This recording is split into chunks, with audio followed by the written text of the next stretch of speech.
बिस्मिल्लाहिर्रहमानिर्रहीम एंड अस्सलाम वालेकुम स्टूडेंट्स। मैं हूं आपका फिजिक्स टीचर करीमुल्लाह। स्टूडेंट्स, आज मैं बहुत ही इंपॉर्टेंट टॉपिक के साथ हाजिर हूं जिसका नाम है एंगुलर एक्सेलरेशन। ये हमारा लेक्चर नंबर 4 है, रोटेशनल एंड सर्कुलर मोशन में। तो स्टूडेंट्स, हमने लास्ट टाइम क्या पढ़ा था? हमने पढ़ी थी एंगुलर वेलोसिटी। अगर आपको वो समझ में आती है तो आपको एंगुलर एक्सेलरेशन भी इजीली समझ में आएगा। स्टूडेंट्स, हम लीनियर एक्सेलरेशन पहले पढ़ चुके हैं। इसमें हमने क्या पढ़ा था कि अगर एक बॉडी मूव करेगी एक पॉइंट से दूसरे पॉइंट तक और इसकी वेलोसिटी में चेंज आएगा, तो वेलोसिटी में चेंज को टाइम के लिहाज से देखा जाता है और उसी को हमने कहा था लीनियर एक्सेलरेशन। फॉर एग्जांपल, एक बॉडी ऐसे मूव कर रही है लीनियर पाथ में और अचानक से इसकी वेलोसिटी इंक्रीज हो गई। तो जिस सेकंड में इसकी वेलोसिटी इंक्रीज हुई है उसको हम क्या बोलेंगे? Linear acceleration. जिस सेकंड में इसकी वेलोसिटी डिक्रीज हो गई है तो वेलोसिटी में इस डिक्रीज को हम क्या बोलेंगे? Linear acceleration. लेकिन अगर वो बॉडी बिल्कुल यूनिफॉर्म मोशन के साथ जा रही है, उसके वेलोसिटी में कोई चेंज नहीं हो रहा, वेलोसिटी इज कांस्टेंट, तो हमने क्या कहा था कि इसका लीनियर एक्सेलरेशन 0 है। लेकिन हमने देखा कि बॉडी इस तरह सर्कुलर मोशन कर रही है और उसकी जो एंगुलर वेलोसिटी है वो अचानक से इंक्रीज हो गई। अब जैसे ही वो इंक्रीज हुई है तो हम बोलेंगे कि इसकी एंगुलर वेलोसिटी में चेंज आ गया, and this change in angular velocity per unit time is called angular acceleration. For example, fan है, फैन जो है ना वो ऑफ था। हमने जैसे ही उसको ऑन किया तो हमने देखा कि एक सेकंड में उसकी एंगुलर वेलोसिटी कम है, लेकिन दूसरे सेकंड में उसकी एंगुलर वेलोसिटी ज्यादा हो गई, तीसरे सेकंड में उसकी एंगुलर वेलोसिटी और ज्यादा हो गई। तो हम देख रहे हैं कि हर हर सेकंड में उसकी एंगुलर वेलोसिटी इंक्रीज होती चली जा रही है। तो हम बोलेंगे कि हर एक सेकंड में इसकी एंगुलर वेलोसिटी में चेंज आ रहा है और एंगुलर वेलोसिटी के इस चेंज को अगर हम टाइम के लिहाज से देखें तो उसको हम क्या बोलेंगे? Angular acceleration. ट्रेन की एंगुलर वेलोसिटी बढ़ते बढ़ते एक वक्त ऐसा आता है कि उसकी एंगुलर वेलोसिटी मजीद नहीं बढ़ती।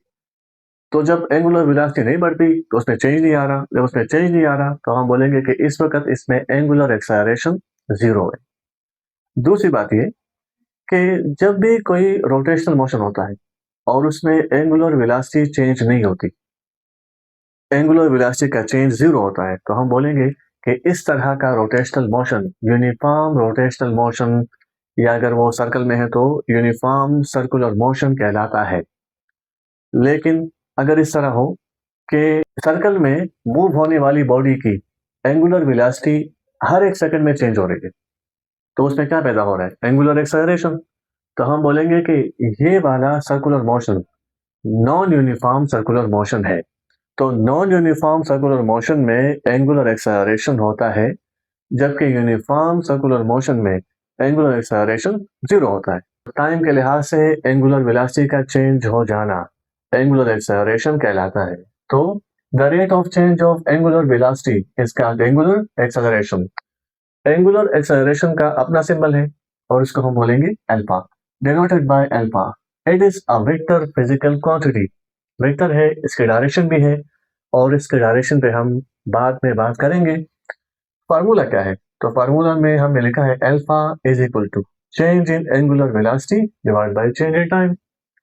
फिर मैं लिख सकता हूँ चेंज इन एंगुलर वेलोसिटी की जगह final angular velocity minus initial angular velocity, और चेंज इन टाइम की जगह final time minus initial time.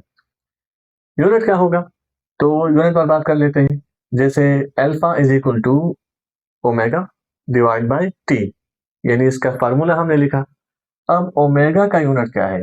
तो एंगुलर वेलोसिटी का यूनिट है रेडियन पर सेकंड, जबकि टाइम का यूनिट है सेकंड। अब ये डिनोमिनेटर वाला सेकंड आ जाएगा ऊपर न्यूमिनेटर में, तो यह हो जाएगा सेकंड इनवर्स, यानी ये हो जाएगा पर सेकंड। आप देख सकते हैं radian per second, radian per second, ये वाला सेकंड भी ऊपर आ गया तो पर सेकंड। सो रेडियन पर सेकंड। हम ऐसे बोल सकते हैं कि एंगुलर एक्सेलरेशन का यूनिट है रेडियन पर सेकंड पर सेकंड। अब इन दोनों को कर लीजिए मल्टीप्लाई, तो ये हो जाएगा radian per second square, and this is the SI unit of angular acceleration.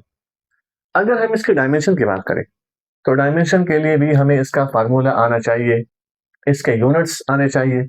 तो मैं यहाँ पे लिखूंगा अल्फा और इसको डायमेंशनल ब्रैकेट्स में बंद कर लूंगा, फिर लिखूंगा omega and divide by T, और इन दोनों को भी डायमेंशनल ब्रैकेट्स में बंद किया।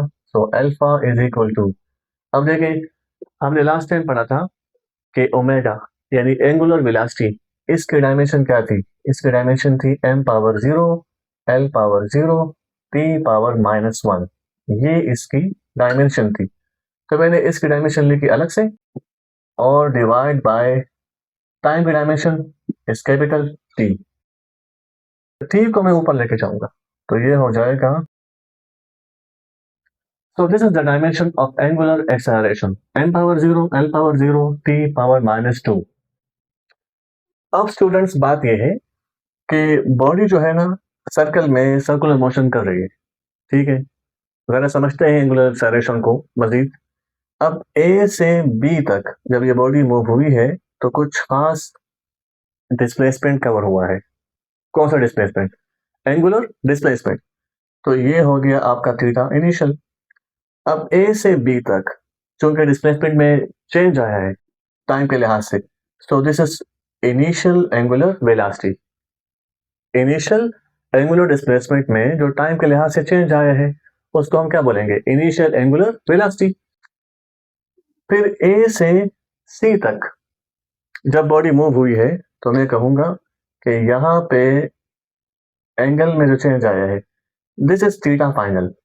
इसको लिखता हूँ यहाँ पे थीटा फाइनल। तो थीटा फाइनल में जो टाइम के लिहाज से चेंज आया है उसको मैं कहूंगा ओमेगा फाइनल। एंगुलर डिस्प्लेसमेंट में टाइम के लिहाज से जो चेंज आया है उसको मैंने क्या कहा? फाइनल एंगुलर वेलोसिटी, क्योंकि ये फाइनल एंगुलर डिस्प्लेसमेंट है and this is change in displacement, और इसी को मैं कहूंगा चेंज इन एंगुलर वेलोसिटी। अब देखें ये जो ए से बी तक बॉडी मूव हुई है तो कुछ इनिशियल टाइम भी गुजरा होगा, और फिर बी से सी तक बॉडी मूव हुई है इसका भी कुछ टाइम गुजरा होगा। अगर मैं इनिशियल टाइम को ले लूं यहाँ पे 1 सेकंड, ठीक है, इसका मैंने 1 सेकंड ले लिया, और फिर ये जो बी से सी तक बॉडी मूव हुई है इसको भी मैंने 1 सेकंड टाइम कहा, और ए से सी तक जब बॉडी मूव हुई है तो उसको मैंने कहा फाइनल टाइम, और ये है 2 सेकंड्स। अब मैं एक चीज और फर्ज कर लेता हूँ कि ए से बी तक जब बॉडी मूव हुई है तो एंगुलर वेलोसिटी है 1 रेडियन पर सेकंड, फर्ज कीजिए। और ए से सी तक जब बॉडी मूव हुई है तो इस वक्त एंगुलर वेलोसिटी उसको मैं कर लेता हूँ 3 रेडियन पर सेकंड। अब आप कहेंगे कि 3 रेडियन पर सेकंड क्यों? देखिए ए से बी तक ये जो फासला कवर हुआ है ये कम कवर हुआ है, तो इस वक्त angular velocity 1 radian per second है और टाइम हुआ 1 सेकंड। फिर बी से सी तक भी 1 सेकंड ही लगा है, लेकिन एंगुलर वेलोसिटी में चेंज ज्यादा आया है। आप देख सकते हैं कि ये बी से सी तक का फासला ज्यादा है। तो जब एंगुलर वेलोसिटी में चेंज ज्यादा आया है तो मैं कहूंगा कि 2 रेडियन पर सेकंड है। तो फिर ए से सी तक टोटल कितनी हो गई? 3 रेडियन पर सेकंड। तो अब मैं लिखूंगा ये formula of angular acceleration, omega final minus omega initial.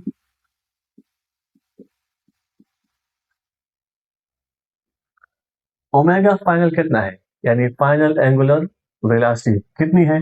This is 3 radian per second minus initial angular velocity कितनी है? This is 1 radian per second and divide by final time is 2 seconds minus initial time is 1 second। तो alpha is equal to, इन दोनों को minus करेंगे तो क्या आएगा? 2 radian per second. जबकि 2 से 1 जाएगा तो क्या रह जाएगा? Only 1 second. ये सेकंड भी ऊपर आ जाएगा। This implies that alpha is equal to 2 radian per second. तो ये हो जाएगा radian per second square.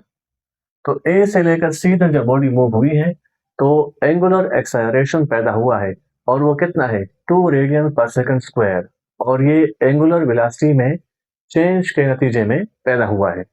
Now average angular acceleration, अगर एक बॉडी सर्कल में सर्कुलर मोशन कर रही है और हमने ये ऑब्जर्व किया कि वो जो बॉडी है वो ए से सी तक मूव हो गई, तो इसकी एंगुलर वेलोसिटी में जो टोटल चेंज आया है उसको हम उस टोटल टाइम पे डिवाइड कर लेंगे जो इस बॉडी ने ए से सी तक लिया है थ्रू आउट द जर्नी।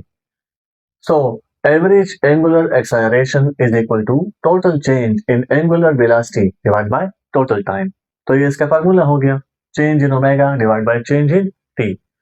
इसकी मिसाल मैं आपको दे चुका हूं, क्योंकि अभी जो हमने कुछ देर पहले मैथमेटिकली अल्फा की वैल्यू मालूम की थी, radian per second 2 radian per second square, तो वही एग्जांपल यहाँ पे फिट आती है, क्योंकि वो हमने असल में एवरेज एंगुलर एक्सेलरेशन ही मालूम किया था।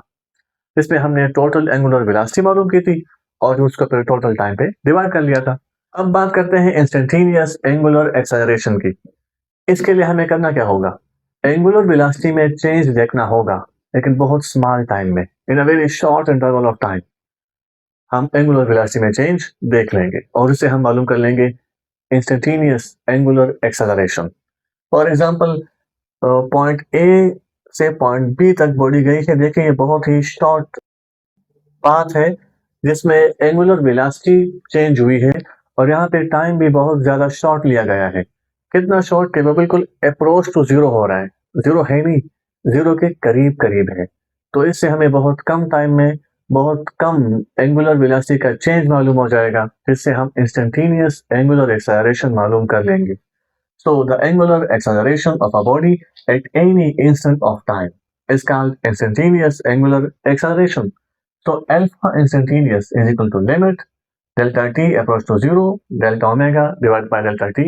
ये इसका फार्मूला है। Instantaneous angular acceleration हमें हर एक पॉइंट पर मौजूद वेलोसिटी का चेंज बताता है और हमें बताता है कि सर्कल में किस पॉइंट पे कितना एंगुलर एक्सेलरेशन मौजूद है, जबकि एवरेज एंगुलर एक्सेलरेशन ऐसा नहीं करता। उसमें हम एक तो इनिशियल एंगुलर वेलोसिटी लेते हैं और एक फाइनल एंगुलर वेलोसिटी लेते हैं और उन दोनों का डिफरेंस लेते हैं, टाइम का भी डिफरेंस लेते हैं इनिशियल और फाइनल का, और उसको डिवाइड कर लेते हैं। तो वो हमें मुकम्मल इंफॉर्मेशन नहीं दे सकती, वो हमें इनिशियल टू फाइनल इंफॉर्मेशन देगी अबाउट द एंगुलर एक्सेलरेशन। अब बात करते हैं डायरेक्शन ऑफ अल्फा की, यानी एंगुलर एक्सेलरेशन की डायरेक्शन की बात करते हैं। इसकी डायरेक्शन तो हम मालूम कर लेंगे easily by right hand rule, लेकिन एक बात का ख्याल रखना होगा। वो कौन सी बात है, अभी आपको बताऊंगा। इसकी डायरेक्शन होती है along the axis of rotation, ये दूसरी बात। और तीसरी बात यह है कि अल्फा की डायरेक्शन उस प्लेन के साथ परपेंडिकुलर होती है जिस प्लेन में बॉडी क्या कर रही होती है, रोटेशन। बॉडी जिस प्लेन में रोटेशन कर रही होती है तो अल्फा की डायरेक्शन उसके साथ क्या होती है, परपेंडिकुलर होती है। अब देखें, ये हो गई द एक्सिस ऑफ रोटेशन और ये जो बॉडी है ये सर्कल में मूव कर रही है, ठीक है, लेकिन the sense of rotation is anti parallel. तो मैं अपने राइट हैंड की फिंगर्स को इसकी डायरेक्शन ऑफ मोशन में मूव करवा दूंगा, जैसे एंटी पैरेलल है तो मैं इसको ऐसे मूव करूंगा and thumb shows the direction of angular acceleration, thumb shows the direction of angular velocity and thumb shows the direction of angular displacement. तीनों की डायरेक्शन मुझे बता रहा है इस वक्त थंब। अब बात यह है कि हमने देखा कि इसकी जो वेलोसिटी है ना, एंगुलर वेलोसिटी, ये टाइम के साथ साथ इंक्रीज हो रही है। जब इसकी एंगुलर वेलोसिटी टाइम के साथ साथ इंक्रीज होती चली जाएगी तो उस वक्त एंगुलर एक्सेलरेशन और एंगुलर वेलोसिटी इन दोनों की डायरेक्शन सेम रहेगी, ठीक है ना। यही होगी डायरेक्शन ऑफ एंगुलर वेलोसिटी, यही होगी डायरेक्शन ऑफ एंगुलर एक्सेलरेशन और डायरेक्शन विल बी पॉजिटिव। ये बात भी हो गई। यहां पे ओमेगा फाइनल ज्यादा होगा ओमेगा इनिशियल से, तो डायरेक्शन क्या होगी, पॉजिटिव होगी, अपवर्ड होगी या आउटवर्ड द पेज होगी, ठीक है ना। लेकिन इसकी मिसाल क्या है, इसकी मिसाल इसी है कि आपने फैन को ऑन कर दिया, जब फैन को ऑन कर दिया तो इनिशियल एंगुलर वेलोसिटी कम है, फाइनल एंगुलर वेलोसिटी उससे ज्यादा। तो आप देख रहे हैं कि शुरू में वेलोसिटी कम है और बाद में वेलोसिटी ज्यादा होती चली जा रही है। तो फाइनल एंगुलर वेलोसिटी इनिशियल से ज्यादा है, तो इसी कंडीशन में एंगुलर वेलोसिटी की और एंगुलर एक्सेलरेशन की डायरेक्शन सेम रहेगी। फिर ये हुआ कि हमने फैन को ऑफ कर दिया। जब हमने उसको ऑफ किया तो अभी भी ये फैन एंटी क्लॉकवाइज ही मूव कर रहा है, या ये वाली बॉडी एंटी क्लॉकवाइज ही मूव कर रही है, लेकिन इसकी एक्सेलरेशन अब कम होना शुरू हो जाएगी, जिसको हम बोलेंगे डिसेलरेशन। कम क्यों होगी? क्योंकि वेलोसिटी में जो चेंज आ रहा है, तो वेलोसिटी कम हो रही है। जब वेलोसिटी कम हो रही है तो अब एंगुलर वेलोसिटी और एंगुलर एक्सेलरेशन इन दोनों की डायरेक्शन सेम नहीं रहेगी। तो मैं बोलूंगा कि अब एंगुलर एक्सेलरेशन की डायरेक्शन हो जाएगी downward and alpha become negative, जबकि एंगुलर वेलोसिटी की डायरेक्शन अभी भी क्या है? अपवर्ड है। दोनों की डायरेक्शन एक दूसरे से अब क्या हो गई है? अपोजिट हो गई है। तो ये वो कंडीशन है कि इसमें इनिशियल वेलोसिटी जो है ना वो ज्यादा है और फाइनल एंगुलर वेलोसिटी वो कम है। आपने फैन को ऑफ कर दिया, तो ऑफ करते वक्त इसके इसकी जो वेलोसिटी है ना, उस वेलोसिटी को माना जाएगा इनिशियल एंगुलर वेलोसिटी, जो कि ज्यादा होगी। फिर वो वेलोसिटी कम होती चली जाएगी और आखिर में रुक जाएगा फैन। तो ये जो आखिर में वेलोसिटी कम हुई है ना, इसको हम बोलेंगे फाइनल वेलोसिटी, जो कि जीरो भी हो गई है। तो ऐसी कंडीशन में initial angular velocity final angular velocity से ज्यादा होगी और इस वक्त जो अल्फा है this will be negative. Alpha की डायरेक्शन क्या होगी? डाउनवर्ड। और इसको हम बोलेंगे नेगेटिव एक्सेलरेशन, इसको हम बोलेंगे नेगेटिव एंगुलर एक्सेलरेशन, ये बोलेंगे क्योंकि मोशन एंगुलर है। और इसको हम बोलेंगे एंगुलर रिटार्डेशन, ये भी इसको बोला जाता है। तो इस बात का आपने ध्यान रखना है। So if the magnitude of angular velocity increases, then direction of angular velocity and angular acceleration is same, parallel to each other। और राइट हैंड रूल हम यहाँ पे अप्लाई कर सकते हैं। और अगर बॉडी एंटी पैरेलल है तो एंटी पैरेलल ही मूव करती रहेगी। अगर बॉडी एंटी क्लॉकवाइज मूव कर रही है तो एंटी क्लॉकवाइज ही मूव करती रहेगी। और अगर बॉडी क्लॉकवाइज मूव कर रही है तो क्लॉकवाइज ही मूव करती रहेगी। If the magnitude of angular velocity decreases, यानी एंगुलर स्पीड की बात हो रही है, then direction of angular velocity and angular acceleration is anti-parallel to each other। और ऐसे केस में भी बॉडी जो है ना वो एंटी पैरेलल ही मूव होती रहेगी। यहाँ पे आप राइट हैंड रूल अप्लाई ना करें और एंगुलर एक्सेलरेशन, जबकि एंगुलर वेलोसिटी के लिए अप्लाई कर सकते हैं। तो स्टूडेंट्स, ये था हमारा आज का लेक्चर।